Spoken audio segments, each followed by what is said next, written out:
Yepyeni videomuzda merhabalar arkadaşlar. Birçok marka model laptopta karşılaştığımız cızırtılı çıkan hoparlör sesini nasıl çözeceğimiz, arızayı nasıl gidereceğimize dair sizlere detaylı bir video çektim. Tüm laptoplarda geçerli tamir işlemidir bu. Marka modeli ne olursa olsun bu işlemi uygulayabilirsiniz. Öncelikle kanalımızdan PC Doctor 35 Speaker Test videosunu tıklayarak o video üzerinden ve yine kanalımızda bulunan klasik müzikler üzerinden speaker testimizi yapıyoruz arkadaşlar. Sizlerle birlikte çözüme ulaştıktan sonra da ne kadar güzel ve tiz bir sesle tamir sonrası laptopumuzun hayatına devam ettiğini sizler de göreceksiniz arkadaşlar. Dünyada ilk ve tek uygulama yapılan 90 derece açı ile monitör ve laptop sökümü videomuzu daha önce de sizlerle paylaşmıştık. Tüm laptoplar bu şekilde sökülür ve sökülmelidir arkadaşlar.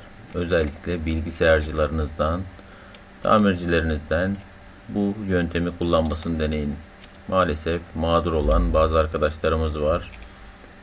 Bazen laptopunuz sağlam gidiyor ve birkaç menteşe vidası yerinden sökülmüş şekilde geliyor arkadaşlar. Buna özellikle dikkat etmenizi öneririm.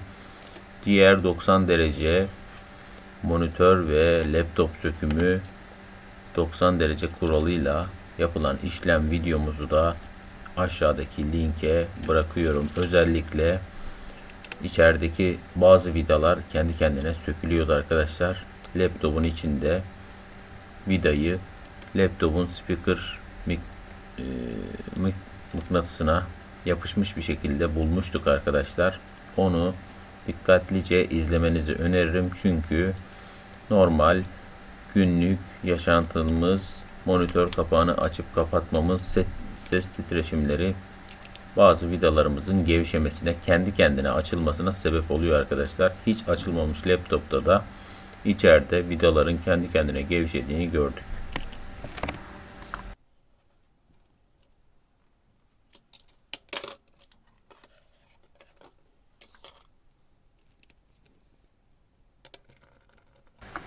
Vidalarımızı söktükten sonra kredi kartı veya plastik bir ayıraç yardımıyla laptopumuzun tırnaklarını daha nazikçe ayırıp üst ve alt kapağı birbirinden bağımsız hale getiriyoruz arkadaşlar. Böylelikle arıza kaynağımıza erişiyoruz.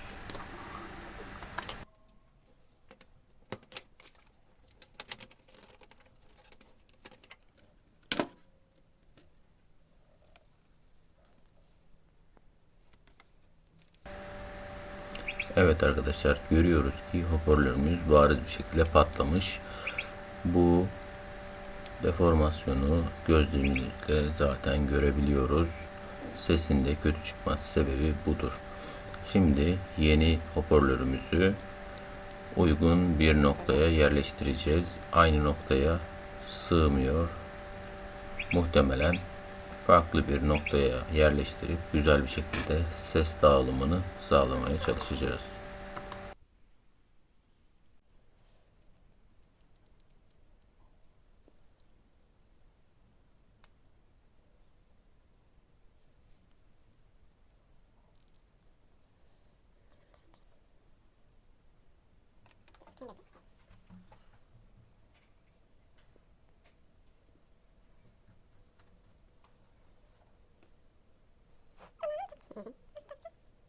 Şekilde tutturmamız lazım veya buraya da olabilir. Buraya sığarsa eğer ince bir yapısı var zaten. Şekilde ayarlarız.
Eski speaker'ımızdaki soketi söküp yeni speaker'ımıza takıyoruz. Gerekli bağlantıyı yapıyoruz ve bantlama yaparak yalıtımı sağlıyoruz arkadaşlar. Daha sonra uygun bir yere monte edeceğiz. Aynı noktaya sığmayabiliyor. Çünkü biraz daha büyük bir hoparlör. Değerleri daha yüksek bir hoparlör arkadaşlar.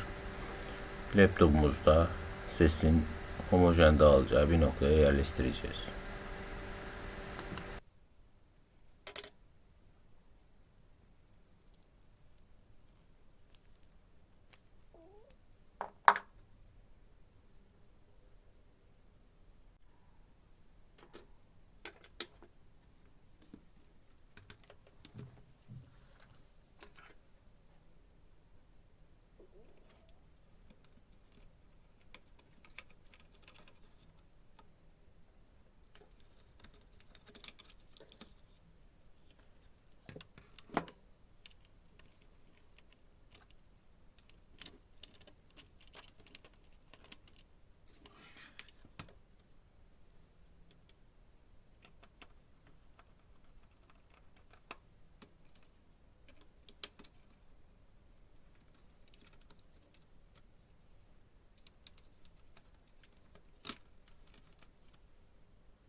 Eski speaker'ımızdaki soketi söküp yeni speaker'ımıza takıyoruz.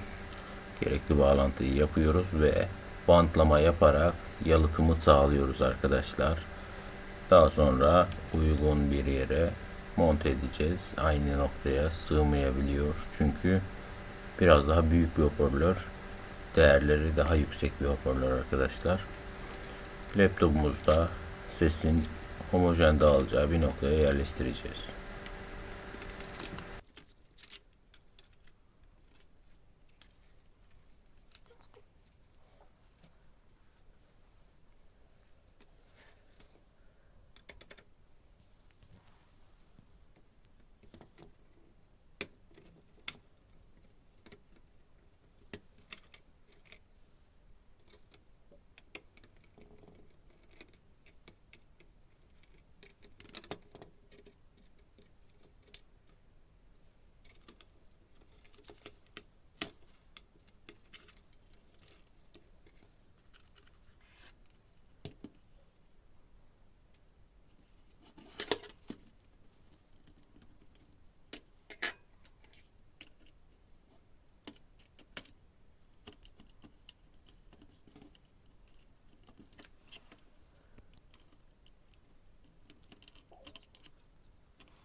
birazdan.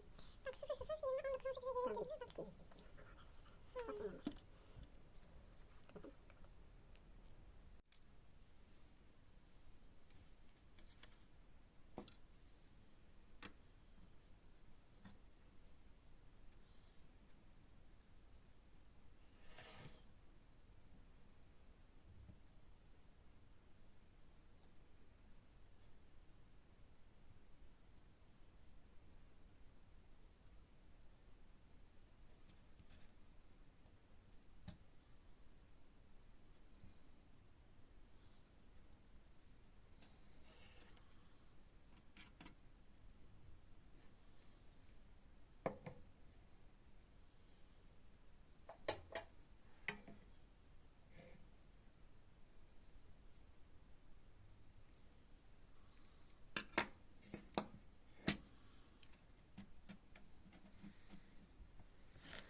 geri gelebilir. Bak.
Aldım, dik aldım.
Evet arkadaşlar, hoparlörümüz orijinal olmadığı için biraz daha büyük kapasiteli ve watt değeri büyük olan bir hoparlör.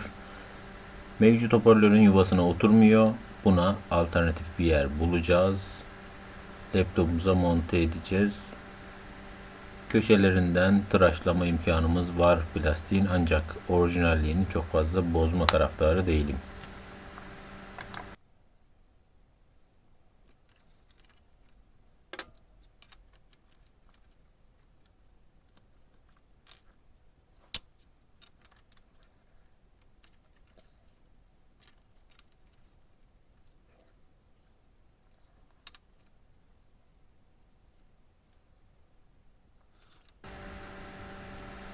Maalesef eski hoparlörün yuvası yeni hoparlörümüze yeterli gelmiyor ve laptop kasamızda çok uygun, çok müsait bir yer arıyoruz. Hem ses çıkışını verecek derecede açıklığa sahip, hem de hoparlörümüzün sığabileceği bir nokta arıyoruz arkadaşlar. Orayı bulduğumuzda bu şekilde monte edeceğiz ve sesin homojen bir dağılımını sağlayacağız.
Tamir ettiğimiz menteşe bölgesine vidalama işlemi yapıyoruz. Vidalama işlemi sonrasında sağlamlaştırmak için ben genellikle biraz silikon takviyesi yapıyorum arkadaşlar.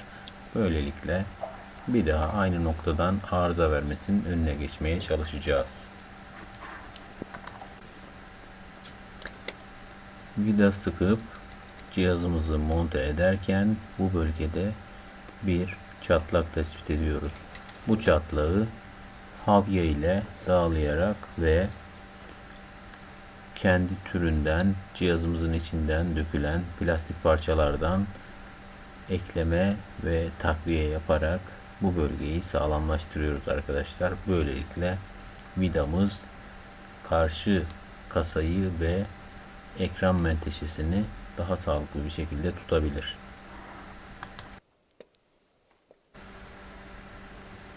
Kasamızdaki çatlakları havya ile plastiği eriterek bir şekilde yapıştırıyoruz.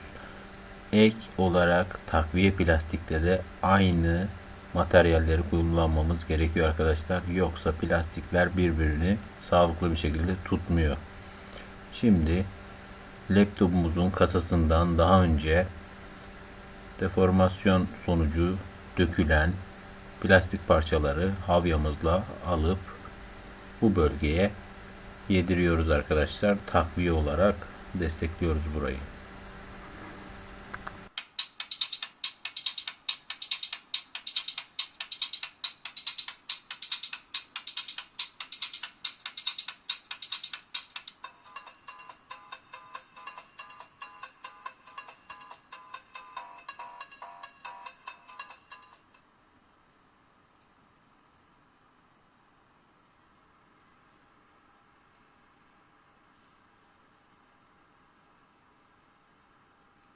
Sanayimizin dijital dönüşümünü desteklemek